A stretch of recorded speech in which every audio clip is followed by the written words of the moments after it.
പ്രിയപ്പെട്ട വിദ്യാർത്ഥികളെ, ഇന്നത്തെ വീഡിയോയിൽ നമ്മൾ ഡിസ്കസ് ചെയ്യാൻ പോകുന്നത് ദേശീയ മനുഷ്യാവകാശ കമ്മീഷനെ കുറിച്ച് പുതിയ SCERT ടെക്സ്റ്റ് ബുക്കിൽ പറഞ്ഞിട്ടുള്ള കാര്യങ്ങളെ പറ്റിയിട്ടാണ്. ഇനി വരാൻ പോകുന്ന എക്സാമുകളിൽ നമുക്ക് ഈ ഭാഗങ്ങളിൽ നിന്നൊക്കെ ചോദ്യങ്ങൾ പ്രതീക്ഷിക്കാം. ഡിസംബർ 10 അന്തർദേശീയ മനുഷ്യാവകാശ കമ്മീഷൻ. നമ്മുടെ രാജ്യത്ത് മനുഷ്യാവകാശ ലംഘനങ്ങൾ നമ്മുടെ ഭരണഘടന ഉറപ്പു നൽകുന്ന പൗരാവകാശങ്ങളുടെയും മൂല്യങ്ങളുടെയും നിഷേധമാണ്. നമ്മുടെ രാജ്യത്ത് മനുഷ്യാവകാശ ലംഘനങ്ങൾ ഇല്ലാതാക്കി പൗരാവകാശ സംരക്ഷണം ഉറപ്പുവരുത്തുക എന്ന ലക്ഷ്യത്തോടെ നിലവിൽ വന്ന സ്ഥാപനമാണ് ദേശീയ മനുഷ്യാവകാശ കമ്മീഷൻ. 1993 ഒക്ടോബർ 12 ദേശീയ മനുഷ്യാവകാശ കമ്മീഷൻ നിലവിൽ വന്നത്. ന്യൂഡൽഹിയാണ് കമ്മീഷന്റെ ആസ്ഥാനം. ചെയർപേഴ്സൺ ഉൾപ്പെടെ 6 അംഗങ്ങളാണ് കമ്മീഷനുള്ളത്. വിരമിച്ച സുപ്രീം കോടതി ചീഫ് ജസ്റ്റിസ് അല്ലെങ്കിൽ സുപ്രീം കോടതി ജഡ്ജി ആയിരിക്കും അധ്യക്ഷൻ. രാഷ്ട്രപതിയാണ് കമ്മീഷൻ അംഗങ്ങളെ നിയമിക്കുന്നത്. 3 വർഷം അല്ലെങ്കിൽ 70 വയസ്സ് വരെയാണ് കമ്മീഷൻ അംഗങ്ങളുടെ ഔദ്യോഗിക കാലാവധി.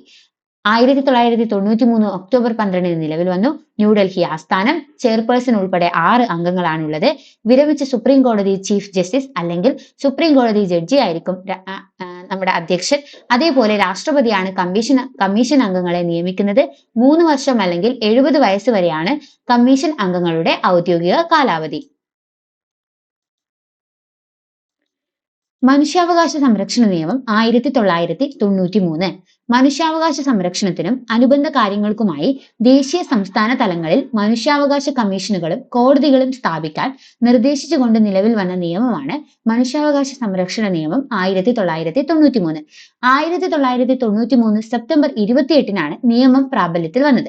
മനുഷ്യാവകാശ സംരക്ഷണ നിയമം 1993 നിലവിൽ വന്നത് 1993 സെപ്റ്റംബർ 28 ഇത് പ്രകാരമാണ് ദേശീയ സംസ്ഥാന തലങ്ങളിൽ മനുഷ്യാവകാശ കമ്മീഷനുകൾ പ്രവർത്തിക്കുന്നത്. അപ്പോൾ ഈ നിയമപ്രകാരമാണ് 1993 ഒക്ടോബർ 12 ദേശീയ മനുഷ്യാവകാശ കമ്മീഷൻ രൂപീകരിക്കുന്നത്. ഈ നിയമത്തിൽ മനുഷ്യാവകാശ കോടതി, ദേശീയ ന്യൂനപക്ഷ കമ്മീഷൻ, ദേശീയ പട്ടികജാതി കമ്മീഷൻ, ദേശീയ വനിതാ കമ്മീഷൻ, സംസ്ഥാന മനുഷ്യാവകാശ കമ്മീഷൻ എന്നിവ നിർവചിച്ചിരിക്കുന്നു. അപ്പോ മനുഷ്യാവകാശ സംരക്ഷണ നിയമത്തിൽ ദേശീയ ന്യൂനപക്ഷ കമ്മീഷൻ, മനുഷ്യാവകാശ കോടതി, ദേശീയ പട്ടികജാതി കമ്മീഷൻ, ദേശീയ വനിതാ കമ്മീഷൻ, സംസ്ഥാന മനുഷ്യാവകാശ കമ്മീഷൻ എന്നിവ നിർവചിച്ചിരിക്കുന്നു. ദേശീയ മനുഷ്യാവകാശ കമ്മീഷന്റെ രൂപീകരണം, ചെയർപേഴ്സൺ ഉൾപ്പെടെയുള്ള അംഗങ്ങളുടെ നിയമനം, നീക്കം ചെയ്യൽ, കാലാവധി, കമ്മീഷന്റെ പ്രവർത്തനങ്ങൾ, അധികാരങ്ങൾ തുടങ്ങിയവ ഈ നിയമത്തിൽ പ്രതിപാദിക്കുന്നുണ്ട്. അപ്പോൾ ദേശീയ മനുഷ്യാവകാശ കമ്മീഷന്റെ രൂപീകരണം, അതിലെ ചെയർപേഴ്സൺ ഉൾപ്പെടെയുള്ള അംഗങ്ങളുടെ നിയമനം, നീക്കം ചെയ്യൽ, അവരുടെ കാലാവധി, കമ്മീഷന്റെ പ്രവർത്തനങ്ങൾ, അധികാരങ്ങൾ തുടങ്ങിയവ 1993 മനുഷ്യാവകാശ നിയമത്തിൽ പറയുന്നുണ്ട്. കമ്മീഷന്റെ അന്വേഷണ നടപടിക്രമം, റിപ്പോർട്ട് സമർപ്പിക്കൽ, സംസ്ഥാന മനുഷ്യാവകാശ കമ്മീഷന്റെ രൂപീകരണം, പ്രവർത്തന അന്വേഷണ നടപടിക്രമങ്ങൾ എന്നിവയും ഈ നിയമത്തിൽ നിഷ്കർഷിക്കുന്നു. ജീവനും സ്വാതന്ത്ര്യത്തിനും തുല്യ പരിഗണനയ്ക്കും അന്തസ്സിനും വേണ്ടി ഭരണഘടന ഉറപ്പാക്കിയിട്ടുള്ളതോ ഇന്ത്യ അംഗീകരിച്ച സാർവദേശീയ ഉടമ്പടികൾ പ്രകാരം നടപ്പിൽ വരുത്താവുന്നതോ ആയ അവകാശങ്ങളാണ് മനുഷ്യാവകാശങ്ങൾ. നമ്മുടെ ഭരണഘടന ഉറപ്പാക്കിയിട്ടുള്ളതോ അല്ലെങ്കിൽ ഇന്ത്യ അംഗീകരിച്ച അന്തർദേശീയ ഉടമ്പടികൾ പ്രകാരം നടപ്പിൽ വരുത്താവുന്നതോ ആയ അവകാശങ്ങളാണ് മനുഷ്യാവകാശങ്ങൾ. ദേശീയ മനുഷ്യാവകാശ കമ്മീഷന്റെ ചുമതലകൾ ഇവിടെ നൽകിയിട്ടുണ്ട്.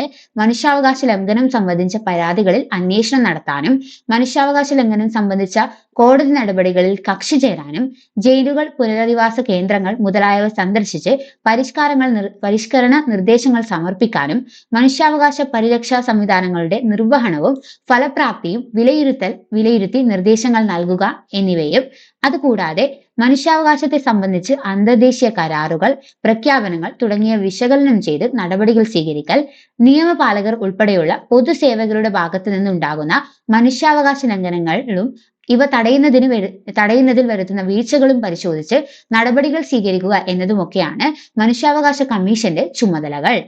നമ്മുടെ സംസ്ഥാനത്ത് മനുഷ്യാവകാശ കമ്മീഷൻ നിലവിൽ വന്നത് 1998 ഡിസംബർ 11 ദേശീയ മനുഷ്യാവകാശ കമ്മീഷന് സമാനമായിട്ട് സംസ്ഥാനങ്ങളിലും മനുഷ്യാവകാശ കമ്മീഷനുകൾ പ്രവർത്തിക്കുന്നുണ്ട്. ചെയർപേഴ്സൺ ഉൾപ്പെടെ 3 അംഗങ്ങളാണ് കമ്മീഷനിലുള്ളത്. ദേശീയ മനുഷ്യാവകാശ കമ്മീഷനിലെ ചെയർപേഴ്സൺ ഉൾപ്പെടെ 6 അംഗങ്ങൾ, ഇവിടെ 3 അംഗങ്ങളാണ് ഉള്ളത്. വിരമിച്ച ഹൈക്കോടതി ചീഫ് ജസ്റ്റിസ് അല്ലെങ്കിൽ ഹൈക്കോടതി ജഡ്ജി ആയിരിക്കും മനുഷ്യാവകാശ കമ്മീഷന്റെ അധ്യക്ഷൻ. ഗവർണറാണ് കമ്മീഷൻ അംഗങ്ങളെ നിയമിക്കുന്നത്. ദേശീയ മനുഷ്യാവകാശ കമ്മീഷനെ രാഷ്ട്രപതി നിയമിക്കുന്നു. ഗവർണറാണ് കമ്മീഷൻ അംഗങ്ങളെ, സംസ്ഥാന മനുഷ്യാവകാശ കമ്മീഷനെ നിയമിക്കുന്നത്. അപ്പോൾ ഇത്രയും കാര്യങ്ങളാണ് ദേശീയ മനുഷ്യാവകാശ കമ്മീഷനെ പറ്റിയും സംസ്ഥാന മനുഷ്യാവകാശ കമ്മീഷനെ കുറിച്ചും പുതിയ ടെക്സ്റ്റ് ബുക്കിൽ പറഞ്ഞിട്ടുള്ളത്. വീഡിയോ ഇഷ്ടപ്പെട്ടെങ്കിൽ തീർച്ചയായിട്ടും സബ്സ്ക്രൈബ് ചെയ്യുക. വീഡിയോയെ കുറിച്ചിട്ടുള്ള അഭിപ്രായങ്ങൾ അറിയിക്കുക. നമുക്ക് അടുത്ത വീഡിയോയിൽ കാണാം. അതുവരേക്കും ബൈ.